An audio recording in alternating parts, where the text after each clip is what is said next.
quero tratar.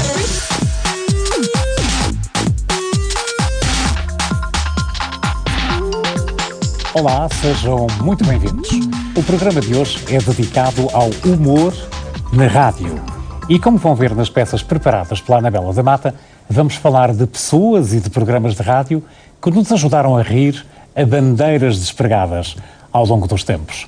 E temos também um convidado muito especial que nos últimos 30 anos tem trazido o seu imenso talento às ondas da rádio. Estamos a falar de Herman José. Ora viva, bem-vindo. Como está, meu querido amigo? Está bom. Prazer tê-lo aqui, O prazer é meu. E acho que isto só pode sair muito bem hoje, não é? Só pode ser muito bem por uma razão muito simples. É que, no meu caso específico, Sim. a rádio é o princípio de tudo. Então, Porque todas as minhas personagens principais começaram pela voz. E todas elas nascem na rádio. É uma coisa impressionante. A minha vida artística começa para já ouvir rádio, pequenino, como uma empregada que só ouvia a Rádio Graça. E, portanto, a ouvir os meus ídolos da altura, que ainda hoje imitam espetáculo, o nosso Artur Garcia. Continuamos agora com a voz. Como é que se chamava aquele colega da Rádio Graça que eu tentei, que não me queres, que fazia o produto Tribunal dos Artistas? Luís Mendonça? Luís Mendonça. Com o Luís Mendonça a anunciar, e vamos continuar com a voz de Artur Garcia. O que tens dentro do peito? Não me digas que não. Então eu vivi todos esses anos, 50 e 60, na rádio. E sou muito formatado, começo a fazer programas em casa, sozinho, num giradiscos que a gente tinha, daqueles que se abre a tampa e falamos lá para dentro, e portanto tinha uma sensação radiofónica da minha voz. E as minhas primeiras personagens nascem depois na sequência de um convite do Jaime Fernandes e do João David Nunes para fazer rádio na rádio comercial. Na rádio comercial. E os meus primeiros ídolos radiofónicos são programas de humor. O imenso José de Oliveira Cosme, que era um talento da escrita, que fazia um programa com a sua filha Verónica, que era a Jesuína. O programa que não me lembro, tenho ideia de como se chamava, que era um programa de uma hora. Eram os diálogos. Não, ele antes tinha feito os diálogos do Tonecas. Sim. E depois fez um programa de uma hora com a Verónica, que era a criada, que era a Jesuína. Lindamente escritos pelo João de Oliveira Cosme, que o meu pai ouvia religiosamente e eu com ele. Depois os Pardentes de Lisboa, que tiveram um auge imenso, distendido, que durou anos e anos e anos, muito bem produzido pelos irmãos Andrade. E outra coisa que me marcou imenso em rádio, curiosamente, foi muito anterior a mim. O meu pai era maluco por máquinas. E um dia resgatou uma quantidade, antes da fita magnética, havia o Feudace, já não é desse tempo. Sim, Feudace. Da Webster Chicago, que era uma marca, na altura tudo que era bom vinha da zona industrial de Chicago. Os frigoríficos chamavam-se International Harvester e eram de Chicago. Os primeiros gravadores chamavam-se justamente Webster Chicago. E então eram na emissora nacional tinha uns rolos de fita de aço onde tudo era gravado. E um dia chega a casa e meu pai está a ouvir os diálogos do Lelé e da Zequinha em Feudace. Tinha conseguido uma quantidade deles. Portanto, eu tenho a minha juventude pontuada por coisas maravilhosas, já viu? Que foram realmente programas que marcaram a época e que ainda hoje recordamos com muita simpatia. Aliás, desde já posso dizer que ao longo do programa de hoje vamos recordar precisamente Parodiantes de Lisboa, esses diálogos Lelé e Zequinha, enfim, grandes referências do humor na rádio portuguesa ao longo das décadas, não é? Nos diálogos do Lelé e da Zequinha é uma coisa inestimável. O Vasco Santana não aprendia diálogos, não queria saber cá de nada, tinha mais que fazer. Era um bom vivão, queria era petiscos, raparigas bonitas e cultura, e não queria saber de mais nada. E então chegava lá sem saber uma linha. Havia um ponto que diz as coisas baixinho, as frases são ditas, ouve-se ao fundo nas gravações, o gajo a dizer. Depois havia a filha da Elvira Velez, que era a Irene Velez, que fazia de Lelé e que tinha uma voz assim: olá, Zequinha, então. E ele falou: olá, minha querida, então estás boazinha? Que era para ver se apanhava a primeira frase. Estás tão linda. E eu falei: então a tua mãe está cá hoje? Pois, então a tua mãe está cá hoje. Então, a mãezinha está cá hoje. E então só depois é que dizia eu que lhe estava a dizer o ponto. Mas ele era tão bom que só aquela coisa de ficar ali, tão linda, então, estás muito bonita. Eram as pessoas a chorar, a rir, só com aquilo.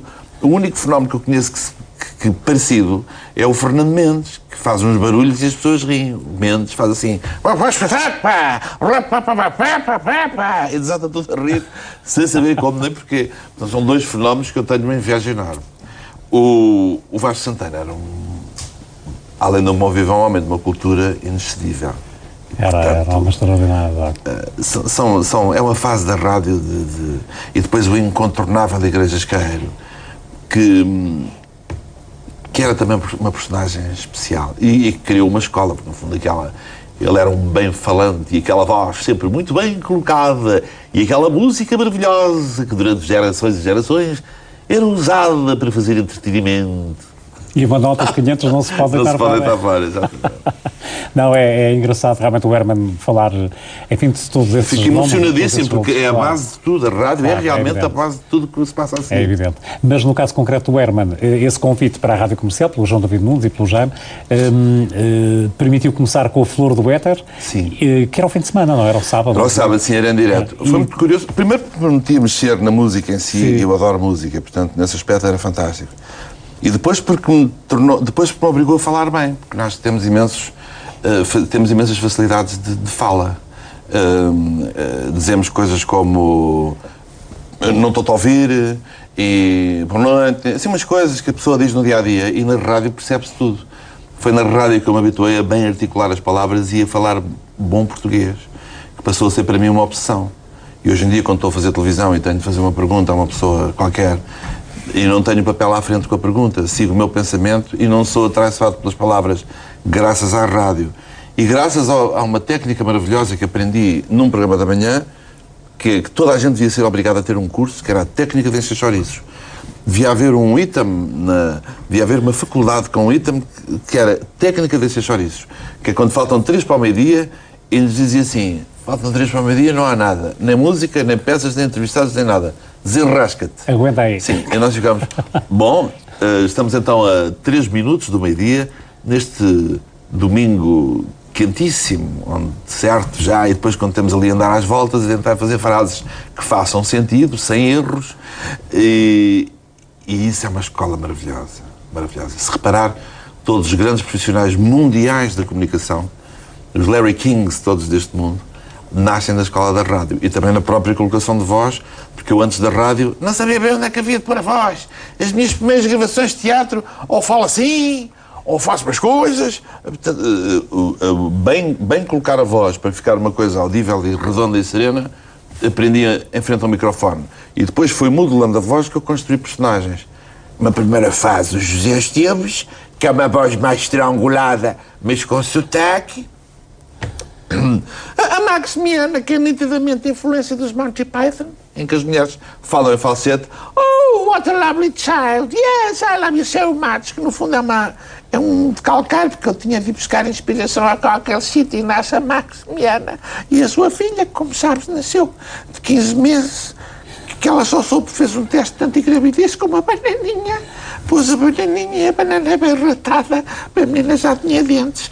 E depois tudo o resto, uns locutores pomposos que eu fazia muito ao estilo relufeio. Lembra-se do relufeio? Claro. Que falava assim e dizia noticiário regional.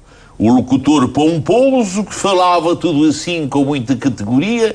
E também o fantástico Fernando Peça, que tinha uma música que nos acompanhou a todos durante toda a juventude. Mostramos aqui as primeiras imagens de uma nova maneira de voar revolucionária. E ficávamos todos embalados naqueles documentários. Ou era o Peça, ou o Mundo em Notícias, que era um brasileiro que... um fantástico, que morava em Paris e que tinha um pequeno sotaque parisiense, que eram as utilidades francesas, e que mostravam as primeiras imagens da Madame Chantal Batelmas, que foi inaugurar uma escola nos arredores de Paris, e tinha um pequeno sotaque que nunca mais lhe saiu. E, portanto, toda a minha juventude é pontuada por isto, que depois acaba por ser ao microfone e concentrado na voz, que 80% do trabalho fica feito. Depois, se eu estiver a falar demais, dê-me um tiro. Está bem. Não estou bem. Aos Esteves, mas estou de colar umas patilhas, pôr o nariz encarnado, porque o trabalho já estava feito na rádio. A idiosincrasia da personagem já vinha toda feita da rádio. Portanto, a rádio foi importante no percurso profissional do Herman. Decisiva. Surgiram em 1947 e durante décadas fizeram sorrir os portugueses. Um humor fino e mordaz criticava os usos e costumes, a sociedade e o regime. Na rubrica Grandes Programas desta semana vamos recordar os Parodiantes de Lisboa.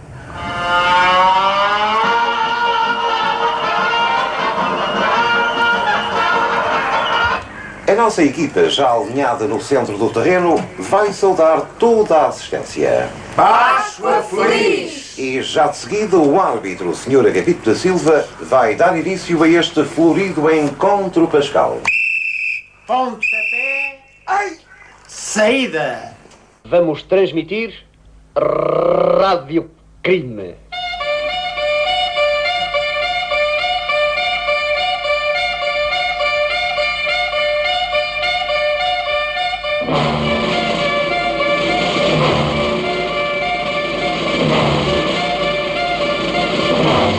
Patilhas e Ventoinha, famosos e discutidos polícias amadores, sempre na pista dos grandes crimes da atualidade, vão hoje descobrir o mistério da morte do Jockey.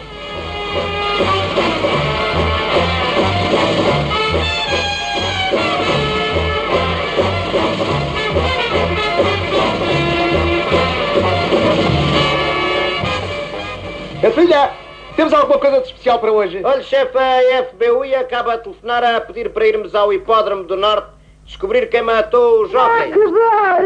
É hoje! Bom dia! Há pouco menos de uma hora, ouvia-se pela última vez 5 minutos do programa Os Parodiantes de Lisboa. E não só. Parabéns a você nesta data querida. A primeira emissão foi para o ar a 18 de março de 1947, há exatamente 50 anos, na extinta Rádio Peninsular. Um programa humorístico que então se chamava Parada da Paródia, fundado pelos irmãos Rui e José Andrade. Começaram a emitir 1 hora por dia, mas rapidamente o sucesso garantiu-lhes 6 horas diárias e a transmissão para várias rádios do país, das ex-colónias e das comunidades de imigrantes. O crescente número de rádios, a guerra dos preços da publicidade e a falta de audiências levaram os parodiantes à falência. Hoje foi a despedida. Sim, transmitirei a todos as palavras de Vossa Excelência. Muito obrigado. Bom dia. Com licença, sim. Raio de vida é esta, hein? Aumentaram os carros, aumentou o tabaco, aumentou a cerveja, só a mim ninguém me aumenta. Não digas isso, homem. Ainda esta manhã deitei as bainhas abaixo para te aumentar as calças. E com esta nos despedimos, desejando a todos os nossos amigos ouvintes muita saúde e... Bye, bye.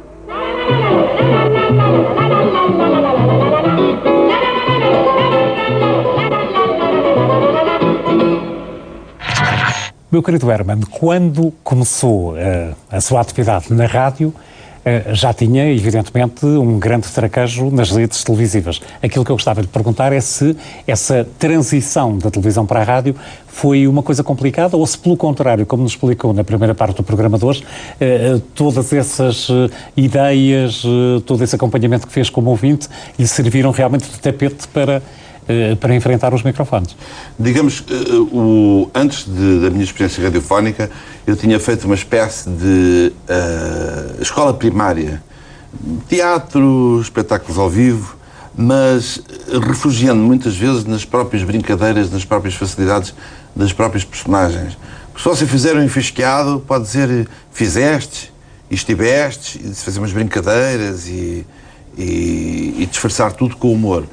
Na rádio há um rigor que não é disfarçável, portanto, os mais pequenos erros, eu ouvia-me muito. O meu pai era tão querido, um dos passatempos dele ainda havia cassetes, na altura era gravar-me os programas. Depois eu tinha sempre o mesmo ritual, saía da Rodrigo Sampaio, passava pela João 21, subia, cumprimentava-os e ele dava-me a cassete com o programa. E eu depois ia para casa, morava em Azitão, ia para casa a ouvir o programa, a descobrir os meus próprios defeitos.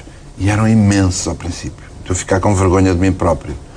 Aquelas coisas que hoje em dia se voltaram a dizer, infelizmente, que é um dos homens que quis não sei o quê, em vez de um dos homens que quiseram. Ou sei lá, tantos erros, tantos disparates que se dizem e que a rádio denuncia.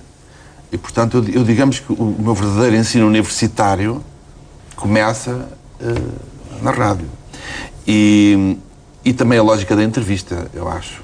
Porque ouvir em rádio é diferente do que ouvir em televisão. Finalmente, a escrita. Porque a escrita para televisão é uma escrita imprecisa. Faz-se umas ideias, improvisem aí, façam umas brincadeiras. E se uma pessoa se esquece do texto a meio, faz assim, dá um espaço e o povo ri. Na rádio não se pode dar passos. É diferente, não é? E então eu comecei a escrever ao milímetro os meus guiões, que eu por acaso no dia descobri todos. Fiquei espantado comigo próprio. Os ANs, seja o que for, já tinham os seus códigos. Portanto, as nossas... E cheguei ao requinte máximo de escrever diálogos paralelos. Foi engraçadíssimo. Eu tinha... Numa coluna escrevia um diálogo, depois o diálogo continuava em segundo plano e para primeiro plano passava este diálogo. Mas estes continuavam, com coisas menos importantes. E o ouvinte ouvia este. Tipo aqueles bares dos marretas, em que há dois bonecos que falam enquanto os outros estão lá atrás, depois vêm os outros dois. Eu fazia isto em rádio. E foi essencial para eu depois, mais tarde, escrever programas de televisão como o Humor de Perdição ou como o Casino Royal, que são nitidamente herdeiros da escrita de rádio. Esse pormenor de ouvir os programas que faz em rádio, em televisão, mantém ainda esse hábito? Mantenho. Às vezes com alguma decalagem. Há alturas em que me irrita tanto ouvir-me, ou estou com tão pouca paciência para mim, que tenho de esperar 15 dias. Ok, mas ouve de facto... Mas depois ouço. E tem possibilidade ainda hoje, com toda a sua enormíssima experiência, digamos, de corrigir situações, de dizer, alto, eu aqui não estive tão bem. Todos os dias. Ainda o último convidado que tive foi o Jerónimo de Sousa, que foi um cavalheiro e um gentleman, e foi de peito aberto e não quis saber se havia piadas, se havia perguntas. Foi realmente um convidado notável. E eu estive a ver o programa antes de ir para cá, porque só agora é que tive coragem de o ver, e descobri 3 ou 4 coisas que só me apetecem encher a cara de estalos. A mim, não a ele. Porque acho que, que tonto, que mal disposta à ideia, mas que a volta que eu dei para chegar ali, que maçada.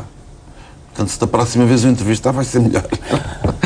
e portanto, nunca estou satisfeito. Estou-me sempre a pôr em causa. O que é bom, eu acho.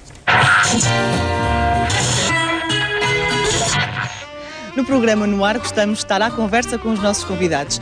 Ele é bem nosso conhecido da televisão, mas tem uma grande história e muitas curiosidades na rádio. Vamos falar agora com o Vítor de Sousa. Vítor, vamos estar à conversa neste espaço maravilhoso. Muito bom dia. Muito obrigada. Vítor, na rádio tem muita experiência. Tenho experiência como ouvinte. Tenho uma ideia muito presente de, em miúdo, ouvir, olha que bonito este fundo, ouvir rádio, principalmente folhetins, teatro radiofónico, ouvir as peças e apetecer-me entrar dentro da telefonia e apetecer-me ajudar a contar a história. E a partir daí nasceu uma paixão? Nasceu a paixão de fazer teatro. E porque fiz, ainda na então emissora nacional, fiz muitos folhetins, colaborei muito no Teatro das Comédias, que era uma rubrica de teatro semanal dirigida pelo meu professor de arte de representar, o Álvaro Benamor, que era um belíssimo ator e que me convidou muito para participar nos programas. Fiz folhetins com Odete Samorice, com Alice Ogando. Eu durante muitos anos fiz leituras de mensagens bíblicas e hora luterana. Foi na Rádio Clube Português ou já na emissora nacional? Não, isto já foi Rádio Clube, aqui mesmo ao pé, na Rua Sampaio Pina. E eram gravações, eu parecia um pastor. Vítor, mas esteve nas leituras, mas nós conhecemos o lado mais humorístico do Vítor. Não, isso depois foi graças ao Herman, quando ele, aqui já no Rádio Clube Português, fizemos os programas da manhã, o Rebelde ao Pardais ao Ninho, o Água Mola em Pedra Dura, etc. Não é como se costuma dizer, e fizemos A Flor do Éter, não é? Foram grandes sucessos também.